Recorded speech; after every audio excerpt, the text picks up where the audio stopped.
A Liga Acadêmica de Fisioterapia em Neonatologia e Pediatria da UFRN Grupo SAFE foi fundada em 2017, idealizada pela docente doutora Silvana Alves Pereira, e trata-se de uma entidade sem fins lucrativos, não religiosa, apartidária, a qual desenvolve atividades voltadas para as vertentes de extensão, pesquisa e ensino, com sede na cidade de Natal, Rio Grande do Norte, e colaboração com discentes e docentes da Faculdade de Ciências da Saúde do Trairi, Facisa, em Santa Cruz, Rio Grande do Norte. A Liga objetiva integrar ações de pesquisa, ensino e extensão voltadas ao manejo do paciente neonatal hospitalizado na Maternidade Escola Januário Cico e na Maternidade e Hospital Universitário Ana Bezerra. Além disso, busca promover atividades que envolvam a comunidade, desenvolver cursos, elaborar artigos e contribuir para a ampliação do conhecimento dos ligantes. Por fim, a Liga visa também estimular o desenvolvimento de pesquisas e a escrita de trabalhos científicos.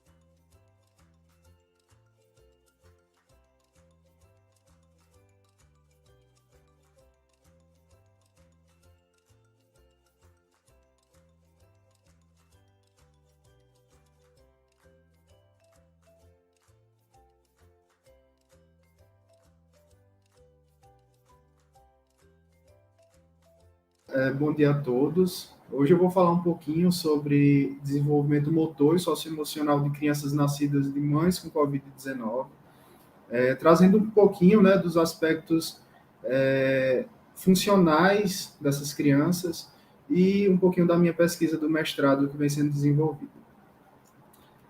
Inicialmente, eu trago um aspecto geral sobre o coronavírus, que todo mundo já está cansado de ouvir, né? Já são 2 anos aí nesse contexto e parece que não tem fim. Mas só recapitulando, dia 30 de janeiro de 2020, o surto da Covid-19 foi declarado como uma sexta emergência de saúde pública, né? Isso é o mais alto nível de preocupação dentro da Organização Mundial de Saúde. Em 11 de março de 2020, foi declarada como uma pandemia também pela Organização Mundial da Saúde. E a gente sabe que esse vírus ele é transmitido de humano a humano, através de gotículas ou contato direto. Então, até o presente momento, a gente não tem informações muito precisas acerca do contato, da transmissão vertical da Covid-19, ou seja, da mãe para o feto, seja durante o período gestacional, ou durante o parto, ou até mesmo por meio da amamentação, né, que se caracteriza essa transmissão vertical. A gente não tem essa informação precisa a respeito dessa transmissão, certo? Mas a gente tem alguns estudos que falam sobre outros tipos de coronavírus e as suas implicações sobre o desenvolvimento dessas crianças, né? Então, a gente teve algumas lições que esse artigo traz, né?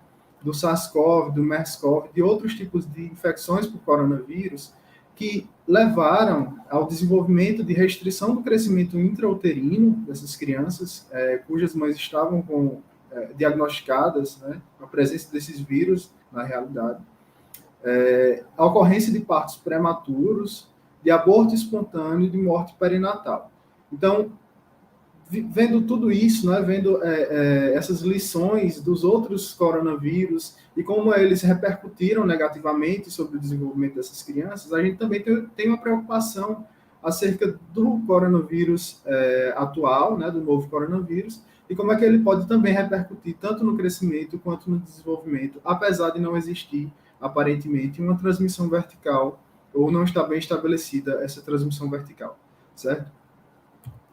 Então, a gente sabe, né, diversos estudos mostram que as alterações de crescimento e desenvolvimento, elas ocorrem principalmente por experiências maternas e experiências perinatais.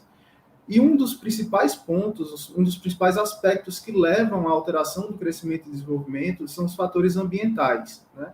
A gente tem que saber que o feto ele vai estar em constante maturação estrutural e química, e a exposição materna a fatores ambientais, e aí podem ser fatores relacionados ao uso de medicamento, a abuso de substância ilícita, a estresse materno, tudo isso leva a mudanças epigenômicas e respostas genotóxicas, né? Resultando em prejuízos do desenvolvimento intrauterino e ou pós-natal. Então, a gente tem algumas alterações que ocorrem no período gestacional, que podem levar a uma dificuldade nesse crescimento e desenvolvimento infantil, e a gente tem outras alterações que podem ocorrer durante a fase de desenvolvimento, depois do nascimento mesmo. E aí a gente vai discutir um pouquinho como é que a Covid-19, por exemplo, pode atuar tanto nesse momento gestacional quanto pós-natal desses bebês.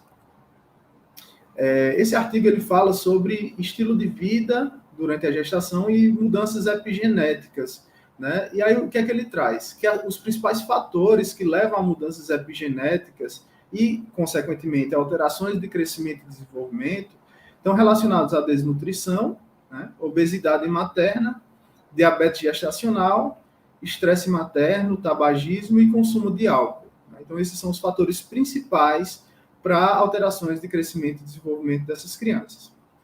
E aí o que é que eles trazem, né? Que todos esses fatores levam a mudanças na expressão gênica desses bebês. E aí esses fatores relacionados ao estilo de vida são fatores modificáveis, né? Que a gente pode atuar diretamente, principalmente quando a gente fala sobre desnutrição, dieta, nível de estresse, exposição a álcool e tabagismo. Tudo isso são fatores de risco modificáveis, mas que, quando não são controlados, levam a alterações de crescimento e desenvolvimento importantes ao longo do tempo.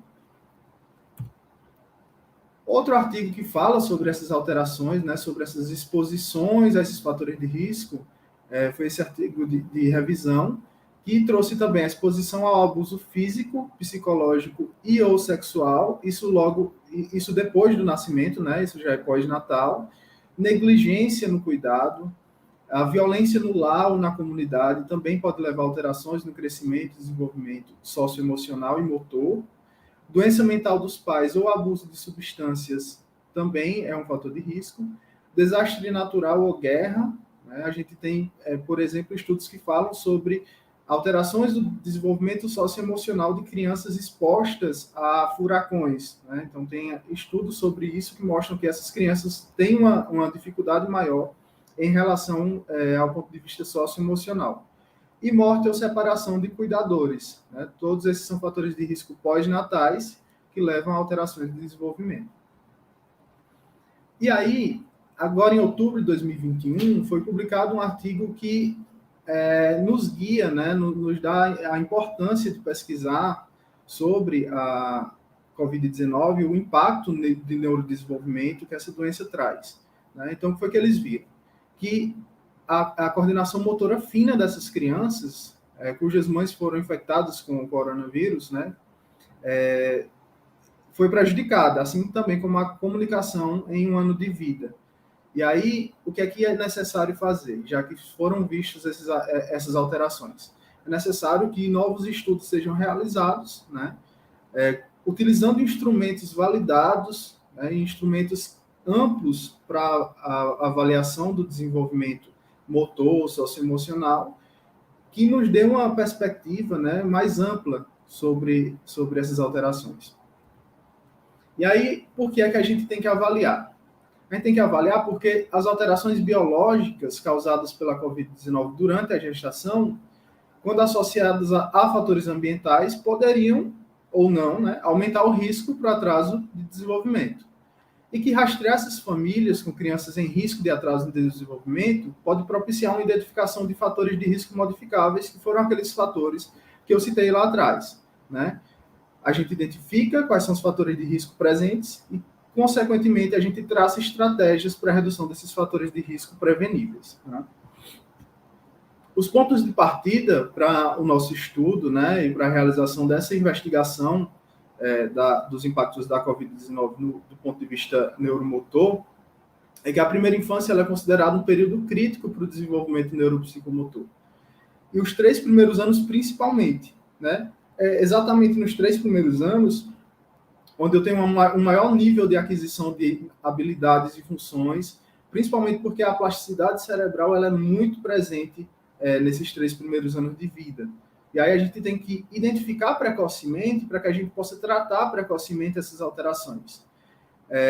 E aí avanços nas pesquisas, né, nas áreas motora, cognitivo-social, aquisição e domínio de linguagem, são essenciais para o desenvolvimento global e a aprendizagem dessas crianças. E aí, quando eu falo sobre neuroplasticidade, né, sobre as alterações que ocorrem nos 3 primeiros anos de vida, a necessidade de se detectar precocemente, exatamente para que eu possa intervir também precocemente. Então, a intervenção precoce é exatamente o pensamento de que essas crianças estão em um período de uma maturação estrutural e funcional muito grande, e aí eu preciso intervir o mais rápido possível nesse momento em que eu tenho essa atividade cerebral, né, esse desenvolvimento do sistema nervoso central mais abundante. Né? E qual é o histórico da intervenção precoce? Será que ela sempre foi importante ou será que ela é jovem ou é velha? Né? Então, o que a gente sabe sobre intervenção precoce é que em torno de 1954, os psicólogos e educadores eles viram que crianças negras nos Estados Unidos estavam em desvantagem cognitiva e educacional. Né? Isso é referente a um contexto ambiental, né? Eram fatores externos, não intrínsecos à criança, que levavam ela a ter uma desvantagem cognitiva e educacional. E aí começaram a ver que esses fatores ambientais influenciavam no desenvolvimento, influenciavam na cognição, influenciavam do ponto de vista educacional dessas crianças. Né? E aí começaram os estudos para fornecer subsídios para as políticas públicas. Né? Em torno de 1964, as primeiras pesquisas sobre intervenção precoce foram realizadas exatamente para elaborar políticas públicas para minimizar esses impactos, né, ambientais e melhorar os fatores de risco modificáveis. Em 1970, começaram os primeiros programas de intervenção precoce, né, e de 1970 a 1995, houve um consenso de que os 3 primeiros anos são cruciais para o desenvolvimento, exatamente por conta dessa plasticidade cerebral. E aí, como é que a gente define intervenção precoce? Né? A intervenção fisioterapêutica precoce, ela não teve sempre uma definição bem estabelecida. Essa é uma definição que está sendo utilizada agora, recentemente, que a intervenção fisioterapêutica precoce é uma abordagem de tratamento de prevenção secundária destinado aos recém-nascidos e lactentes de risco para alterações do desenvolvimento neurosensitivo motor. Isso vai depender da condição de saúde, certo? E ela é precoce por quê? Né? Porque a gente precisa iniciar, né, preferencialmente até o 4º mês de idade cronológica. Por que até o 4º mês de idade cronológica? Porque os 4 primeiros meses, se a gente for pensar em teoria de seleção de grupos neuronais, os 4 primeiros meses são cruciais em relação à aquisição de experiência, né? Então, se eu for pensar nessa teoria, eu sei que a variabilidade primária, que é a primeira fase de desenvolvimento, ela tem mais relação com movimentos espontâneos, não direcionados ao objetivo, né? São aqueles movimentos mais inespecíficos que a criança apresenta. E é exatamente através desses movimentos inespecíficos que a criança cria experiências sensoriais e motoras que vão levar a um desenvolvimento de habilidades e funções motoras mais específicas na variabilidade secundária. Então, tem o período de variabilidade primária, que é esse período de exploração que essa criança passa. Consequentemente, depois eu tenho a variabilidade secundária, que os movimentos são mais direcionados, né, mais ligados ao objetivo, menos amplos e inespecíficos, né, são movimentos mais direcionados. E aí eu preciso intervir preferencialmente na variabilidade primária, porque se eu ofereço para a criança um enriquecimento ambiental, né, se eu ofereço para a criança uma maior variedade de estímulos para que ela possa experienciar, para que depois ela desenvolva mais especificamente o seu comportamento motor, né, mais específico, eu consigo intervir de forma mais adequada, certo? Então, a gente precisa intervir até o 4º mês de idade cronológica, antes que se detectem sinais atípicos no desenvolvimento neurosensitivo motor, ou seja, antes que as deficiências nas estruturas e funções do corpo estejam evidentes e antes da emergência, isso aqui é importante, das atividades direcionadas ao objetivo, né? E essa transição da variabilidade primária para a secundária, ela ocorre em torno ali de 2 a 4 meses de idade, certo? E uma frase do livro da Heloísa Tudela que eu acho importantíssima é que a detecção precoce, ela precede a intervenção precoce. Não há como eu definir ou traçar uma estratégia de intervenção precoce se antes eu não detectei precocemente também as alterações, né? E aí é exatamente essa visão, né, que a gente tem com o nosso trabalho. É investigar precocemente, né, da forma mais precoce possível, se essas alterações biológicas causadas pela Covid-19 durante a gravidez, associadas aos riscos ambientais que sempre vão existir, né, ou em menor ou maior escala, os riscos ambientais existem, aumentariam o risco de atraso no desenvolvimento. E aí a triagem do risco de atrasos vai impactar significativamente na saúde materna e na saúde infantil, porque a gente vai identificar quais são os indicadores que estão relacionados a esses riscos ambientais, né? Quais são os fatores de risco que são modificáveis, quais são as principais alterações, o que é que precisa ser feito de alteração ambiental, de enriquecimento ambiental, para que essa criança possa ser estimulada de uma forma mais rica, né? E o objetivo é investigar o risco para atrasos de desenvolvimento motor e também socioemocional em bebês nascidos de mães com Covid-19.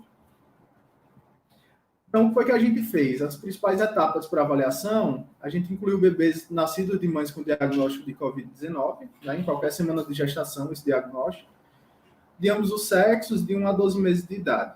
Né? Se a gente for pensar aqui, a gente já não está mais naquela faixa de intervenção precoce, mas, de qualquer forma, a gente precisa dessa faixa etária ampla para que a gente possa identificar se o fator tempo influencia nesse desenvolvimento. No grupo controle, a gente incluiu crianças da mesma idade e sexo, e foram avaliadas antes do período da pandemia. Não existia esse contexto de isolamento social, né, esse contexto de preocupação materna sobre o adoecimento, seja dela ou de familiares. Então, era totalmente outro contexto, mas foram avaliados por meio do mesmo instrumento, que a gente vai discutir um pouquinho. Depois, a gente fez o pareamento desses grupos. Então, a gente igualou crianças do grupo controle com crianças do grupo COVID, com a mesma idade, sexo, idade gestacional, tentando comparar da forma mais parecida possível com as características comuns, certo? E depois a gente comparou os dois grupos em relação ao desenvolvimento motor e socioemocional. Aí, como foi que a gente fez isso? Qual foi o instrumento que a gente utilizou para detectar precocemente esse risco de atraso no desenvolvimento? A gente utilizou um instrumento chamado SWIC, que é um instrumento para triagem de alterações do desenvolvimento e do comportamento, que vai até 65 meses de idade. É um instrumento abrangente, de acesso livre, de fácil aplicação. Né? A gente precisa... A maior dificuldade do SWIC, na realidade, é você entender como interpretar os dados, mas a aplicação do SWIC, de uma forma geral, ela é muito tranquila. E aí ele tem como diferencial o quê? Ampliar o olhar sobre o desenvolvimento infantil.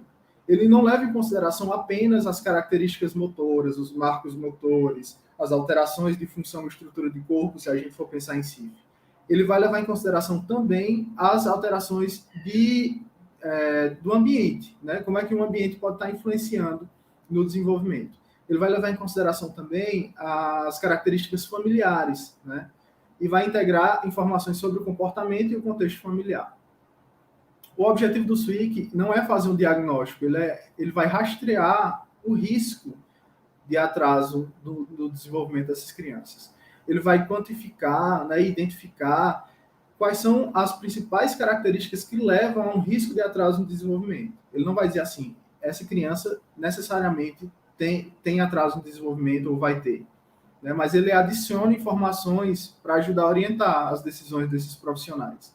Então, é um instrumento bem rico, bem legal. Eu trouxe aqui para vocês alguns exemplos. Né? Por exemplo, o SWIC de 9 meses, aí tem perguntas relacionadas aos marcos do desenvolvimento, que são aqueles marcos que já deveriam ter sido atingidos ou que são mais comuns para essa idade dessa criança. O de 9 meses, por exemplo, a gente pergunta para os pais se o bebê já levanta os braços para ser carregado, se passa para a posição sentado sozinho, se pega alimento com a mão e come, se puxa para ficar de pé. se brinca de esconde-achou, bate palmas, se chama você de mamão ou papá ou nome parecido, se olha ao redor quando você diz coisas como onde está a sua mamadeira ou onde está seu cobertor, se imita sons que você faz, se atravessa um cômodo andando sem ajuda, se atende pedidos como venha cá ou me dá a bola, certo? Isso são específicos para crianças de 9 meses de idade. Outro domínio, ainda continuando aqui em marcos do desenvolvimento, a gente vai ver qual a idade da criança, e aí a gente vai escolher o formulário que vai ser adequado para essa idade da criança. Ainda não, a gente vai marcar 0, se ela ainda não consegue realizar essa habilidade. Um pouco a gente marca 1, ela consegue às vezes, nem sempre. E muito a gente marca 2, que é quando ela completou integralmente a aquisição dessa habilidade. E aí depois a gente pontua todos os 10 itens e calcula a pontuação total. Eu não vou me ater à pontuação total ou ao score, porque não vai ter tanta importância nessa apresentação, certo?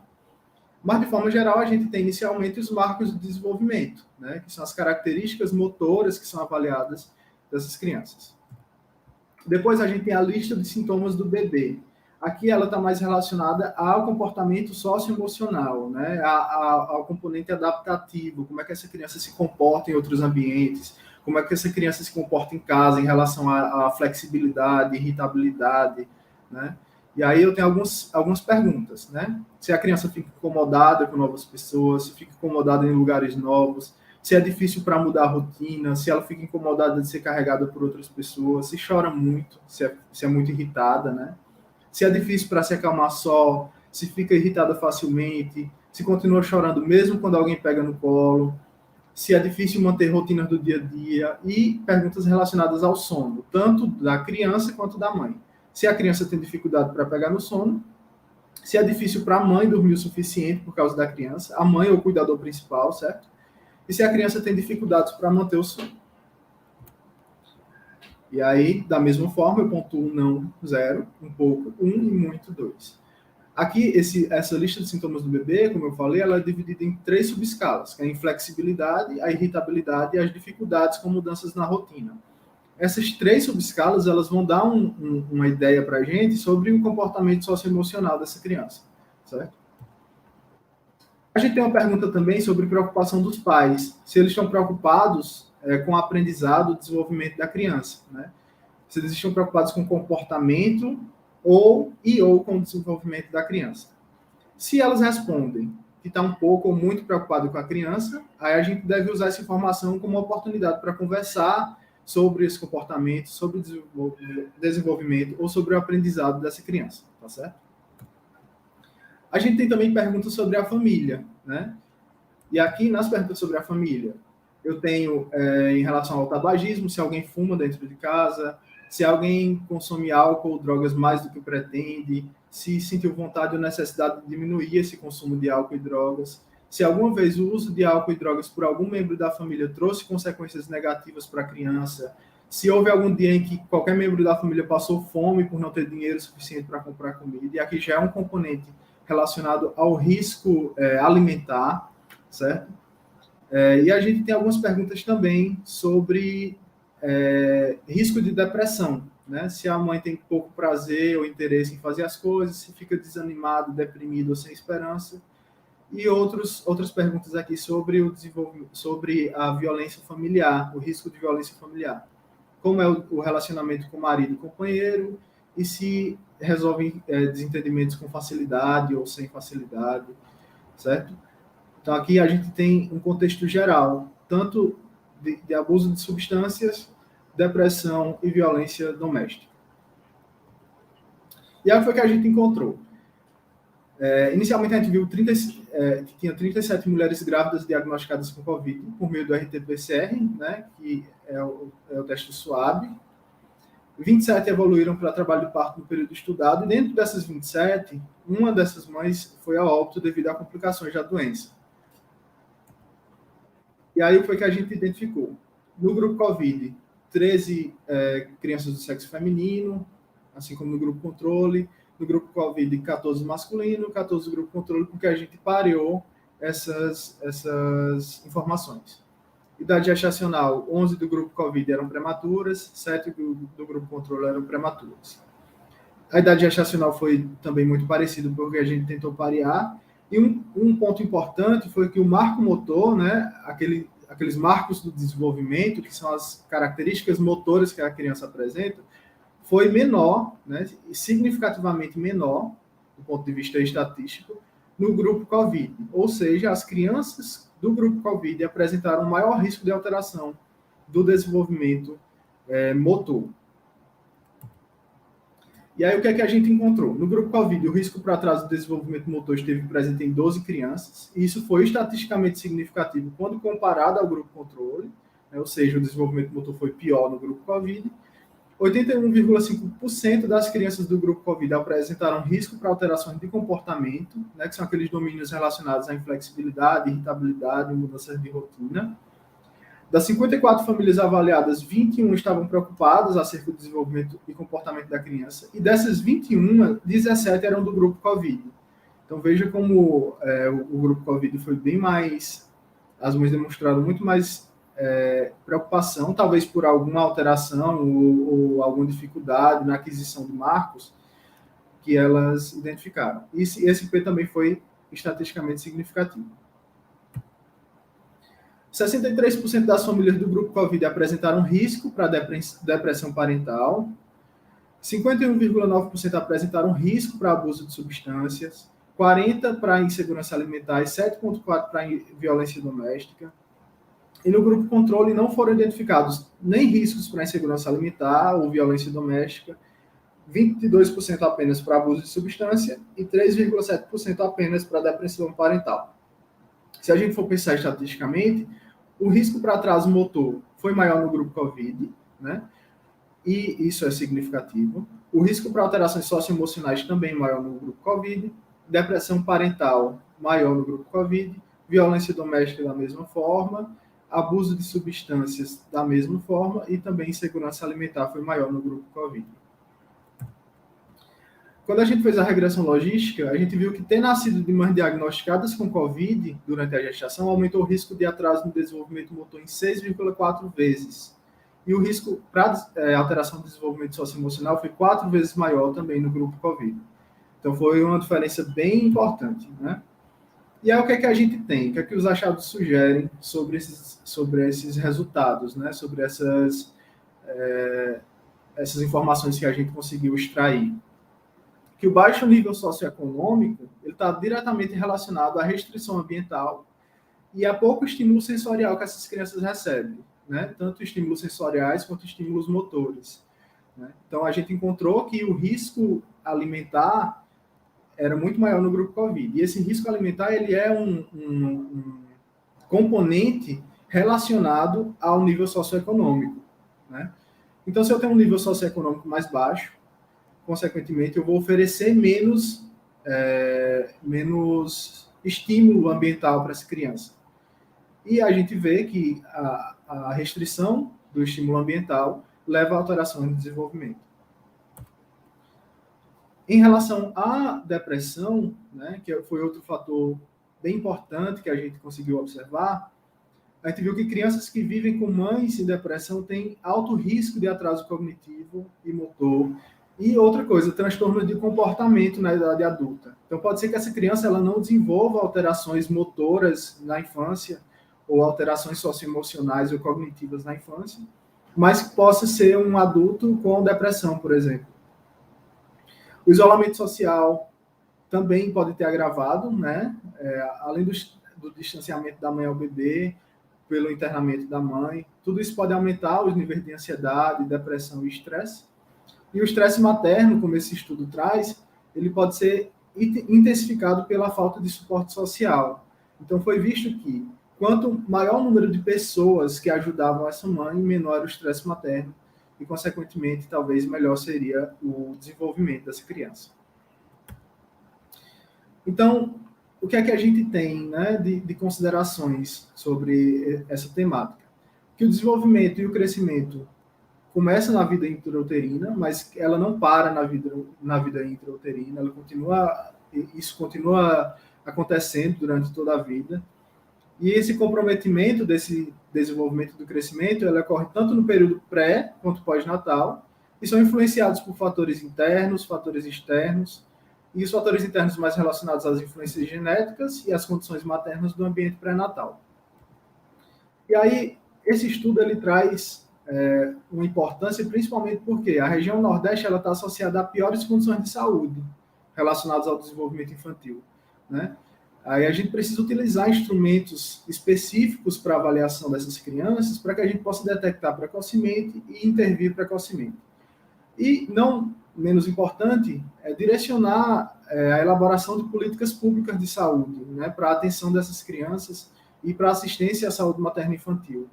Porque isso tudo, essas modificações, elas têm que começar no contexto ambiental, né, e no contexto de modificação dos fatores de risco modificáveis, né, que são capazes de atuar de forma indireta no desenvolvimento cognitivo da criança.